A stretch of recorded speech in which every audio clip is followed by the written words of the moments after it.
नमस्कार,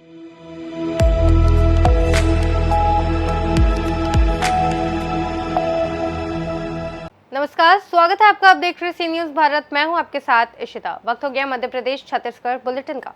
इस बुलेटिन में पहली खबर बीजापुर से है, जहां बालक आवासीय के अधीक्षक अर्जुन उर्सा नदारत मिले और पोटा कैबिन परिसर में गंदगी फैली हुई मिली। देखिए। सी न्यूज़ भारत की टीम जब भैरमगढ़ तहसील कवरेज करने पहुंची, बालक आवासीय पोटा केबिन, तब वहां के अधीक्षक अर्जुन उर्सा नदारत मिले।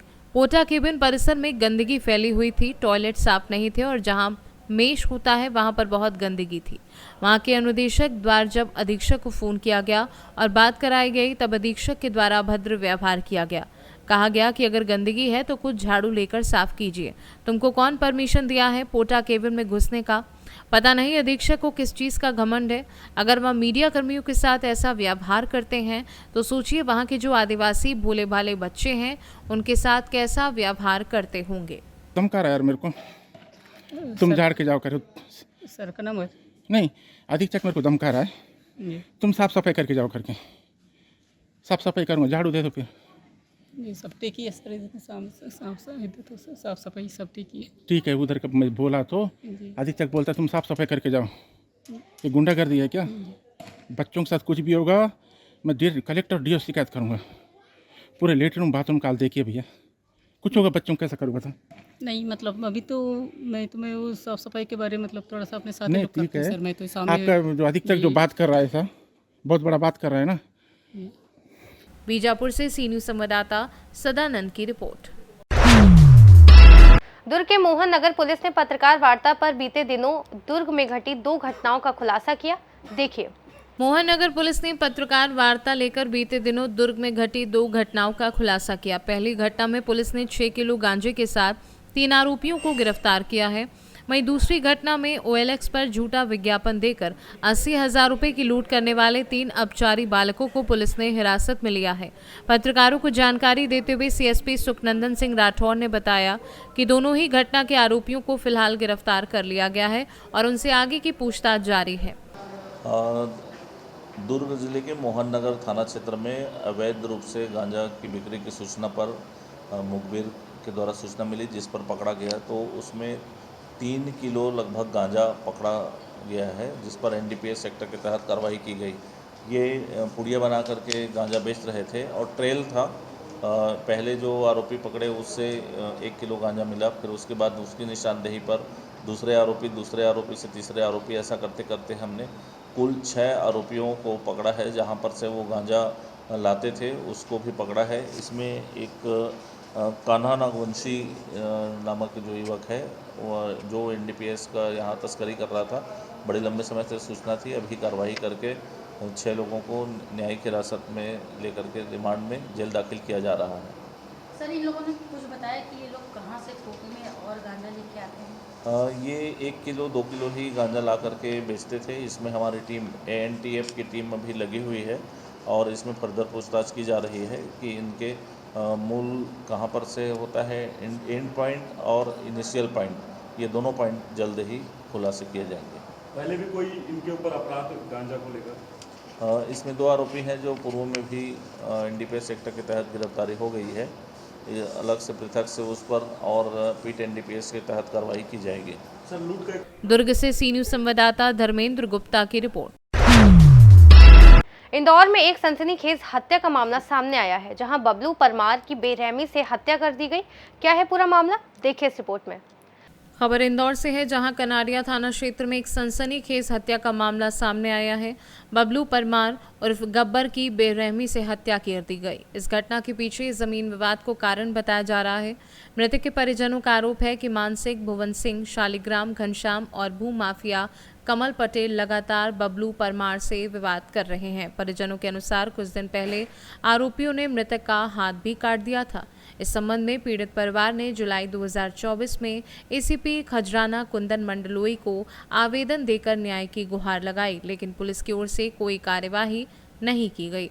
बबलू परमार की हत्या से उनका पूरा परिवार सदमे में है। मृतक की बेटी की शादी महज 15 दिनों में होने वाली थी, लेकिन इस दुखद घटना के कारण परिवार पर दुखों का पहाड़ टूट पड़ा और शादी का माहौल मातम में बदल गया। परिजनों का आरोप है कि समय रहते पुलिस कार्यवाही करती तो शायद ये घटना टल सकती थी। अब देखना होगा कि प्रशासन इस मामले में क्या कदम उठाता है और क्या पीड़ित परिवार को न्याय मिल पाता है। जी बताइए, आपके पतिदेव की भी डेथ हुई है, कैसे हुई, क्यों हुई? सर जमीन विवाद के बारे में हुई। जमीन का केस चल रहा था 1.5 साल से। किससे चल रहा था आपका केस? ये कनाड़े गांव भुवन मान सिंह को चारों भाई से चल रहा था। कमल पटेल इन्होंने करवाई मेरे घर वाले। पहले आपने भी पुलिस में कुछ करवाई थी सर, 1.5 साल हो गए। पहले 2 बार करवाई, 2 बार, और अभी 4-5 महीने भी करवाई। तो पुलिस क्या कर नहीं सुनाई करी पुलिस। क्या बोलते थे पुलिस? कुछ नहीं बोलते पुलिस, जाओ घर, कुछ नहीं होगा। परिवार में कौन कौन है आपके परिवार में? परिवार में मैंने 2 बच्चे हैं, सास है। का क्या होगा इनका? जेठ है मेरा, क्या होगा इनको? मेरे को इंसाफ चाहिए सर। अभी कोई पुलिस में बयान लेना है क्या आपके पुलिस? अभी नहीं आए कोई भी। आपका नाम? रेखा। भैया बता, तुम्हारे पिताजी की मर्डर हुआ है। हाँ। किसने करा और क्यों करा? वो ज़मीन विवाद के चक्कर में वो चारों भाई घम सिंह, मान सिंह, साड़ाग्राम और भुवन और कमल पटेल ने बुला के हत्या कर दी। और हाथ में पहले भी चाकू मारा था। पुलिस वाले सुनते नहीं थे, इनको दारू पी के आके चुतिया बना रहे। अच्छा, आपके पापा को भी बोलते? हाँ, और गाड़ी पूरी फोड़ दी। आपके पापा की? हाँ। अच्छा। और वहाँ पे गए, उनको पकड़ के ले गए। 7 जने थे और दारू को बहुत सारी पिला दी थी। मेरी बहन की 15 तारीख को शादी थी और मेरे पापा को मार दिया इनने, मातम कर दिया। आप क्या रखते हो मांग? हाँ, आपको क्या मांग चाहिए? अन्याय चाहिए हमको। भैया की हत्या हुई कि मृत्यु हुई? ये हत्या हुई है। किस कारण से हुई? ये जमीन जायदाद चक्कर में। किन किन के ये विवाद चल रहा था? भगवान सिंह ये तीनों चारों भाई थे। अच्छा। इनने करी। क्या कब से चल रहे थे इनके लड़े झगड़े? ये तो चल रहे थे 17-18 महीने से। अच्छा, क्या पुलिस में पहले भी हाँ, आवेदन दिया था हमने। पुलिस ने नहीं सुनवाई? नहीं सुनी पुलिस ने। पहले दो चक्कर मारा भी था इसको, पहले चाकू ही मारा था इसको। अच्छा, कितने महीने पुरानी बात? ये होगा 3 महीने पहले। अच्छा अच्छा रिपोर्ट लिखाई थी, रिपोर्ट नहीं लिखी पुलिस ने। अच्छा। हाँ। क्या बोला पुलिस ने? और हो जाएगा, बोला निपटा देंगे। अच्छा। हाँ। आपका नाम? फूल सिंह परमार। इंदौर से सी न्यूज़ संवाददाता अंकित खरे की रिपोर्ट। लैलूंगा में छत्तीसगढ़ में सचिव संघ की शासकीयकरण की मांग को लेकर लैलूंगा सरपंच संघ ने अपना समर्थन दिया। देखिए, छत्तीसगढ़ में सचिव संघ की शासकीयकरण की मांग को लेकर लैलूंगा सरपंच संघ ने अपना समर्थन दिया है। सरपंच संघ के अध्यक्ष शिव भगत ने इस विषय में बयान देते हुए कहा कि सचिव संघ की मांग पूरी तरह से उचित है और ये केंद्र सरकार की मोदी की गारंटी का हिस्सा है। उन्होंने छत्तीसगढ़ सरकार से इस मांग को जल्द पूरा करने की अपील की है। सरपंच संघ के समर्थन को सचिव संघ के लिए एक बड़ी सफलता के रूप में देखा जा रहा है, जिससे उनकी मांग को पूरा करने की संभावना प्रबल हो सकती है। शिव प्रकाश भगत, सरपंच संघ लैलूंगा, अध्यक्ष। सर, आज आप लोग के द्वारा क्या करने के लिए यहाँ पे आए? आज हम लोग 17 तारीख से लेकर आज तक सचिव संघ के माध्यम से अपनी मांगों को लेकर यहाँ अनिश्चितकालीन धरना में बैठे हैं। उनके समर्थन के लिए उपस्थित हुए हैं सरपंच संघ। क्या लगता है सरकार को सचिव संघ की मांग को पूर्ण करना चाहिए कि नहीं करना चाहिए? सचिव संघ का मांग निश्चित ही जायज़ है और सरकार ने उसको अपनी बातों से कही है कि सचिव संघ का समस्या को हम लोग निराकरण करेंगे और शासकीकरण करेंगे। ये अपने मुंह से बोले हैं। सरकार को निश्चित ही उनकी मांगों को पूरा करना ही पड़ेगा। अगर मांगे पूर्ण नहीं होती है तो आप लोग के द्वारा क्या किया जाएगा? मांगे पूरी नहीं होगा, हम सरपंच संघ सचिव संघ को समर्थन देंगे। जब तक इनकी मांगे पूरी नहीं होगी तब तक हम सरपंच संघ के माध्यम से इनका समर्थन देंगे। लैलूंगा से सी न्यूज़ संवाददाता सतीश चौहान की रिपोर्ट। शहडोल में 26/11 हमले के मुख्य आरोपी कसाब को अपनी छाती पर गोली खाकर पकड़े वाले संजय जायसवाल के बारे में आज हम आपको बताएंगे। देखिए पूरी रिपोर्ट। आज हम बात करेंगे एक ऐसे थाना प्रभारी की जिसने खाकी पहनकर देश की सेवा के लिए जो भी कस्में खाई थी उसे निभाने के लिए पूरी ईमानदारी और कर्तव्य निष्ठा के साथ अपनी ड्यूटी को ही सर्वोपरि माना है। हम बात कर रहे हैं शहडोल जिले के बुढ़ार थाना प्रभारी संजय जायसवाल की। बता दें, मध्यम वर्गीय परिवार में जन्मे संजय बचपन से ही पुलिस फोर्स से काफ़ी प्रभावित थे और बचपन में ही उन्होंने देश की सेवा पुलिस फोर्स ज्वाइन करने का मन बना लिया था। संजय शहडोल जिले के कई थानों में पदस्थ रहे और पूरी ईमानदारी से अपनी ड्यूटी को निभाया। संजय शहडोल जिले के जिस भी थाने में पदस्थ थे वहां की कानून व्यवस्था को सुचारू रूप से चलाया और उनके थाना क्षेत्र में किसी पीड़ित के साथ अन्याय नहीं हुआ। थाना प्रभारी संजय ने कई बड़ी चोरियों का खुलासा, नशीली दवाई बेचने वालों के खिलाफ बड़ी कार्यवाही, यहां तक कि चंदन की तस्करी करने वाले यूपी के गिरोह तक को पकड़कर अपनी कर्तव्य निष्ठा का परिचय दिया। संजय जिस भी थाने में पदस्थ होते हैं उनका अपने सहकर्मियों से व्यवहार एक परिवार जैसा होता है और शायद इसी से प्रभावित होकर उनके अधीनस्थ पुलिसकर्मी भी पूरी ईमानदारी से अपनी ड्यूटी करते हैं। आज संजय जायसवाल शहडोल जिले के बुढ़ार थाने में बतौर थाना प्रभारी पदस्थ हैं और बुढ़ार की जनता उन्हें सिंघम के नाम से जानती है। पुलिस महकमे में उन्हें अच्छे कार्य के लिए कई अवार्डों से सम्मानित भी किया गया। शहडोल से सी न्यूज़ संवाददाता रजनीश शर्मा की रिपोर्ट। उज्जैन में विश्व प्रसिद्ध नारायणा धाम में खास अंदाज में हिंदू नववर्ष का स्वागत किया गया।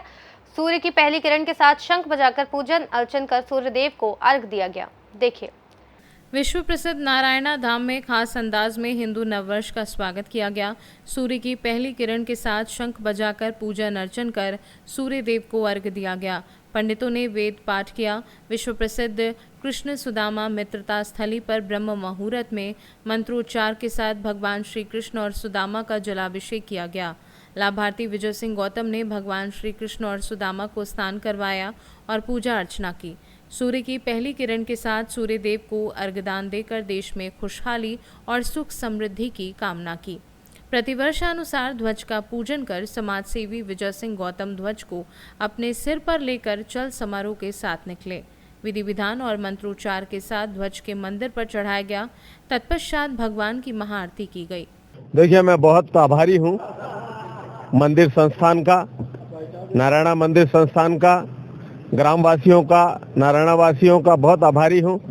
मुझे एक प्रथम पूजा करने का अवसर नव हिंदू संवत्सर में मुझे पहला मौका दिया गया।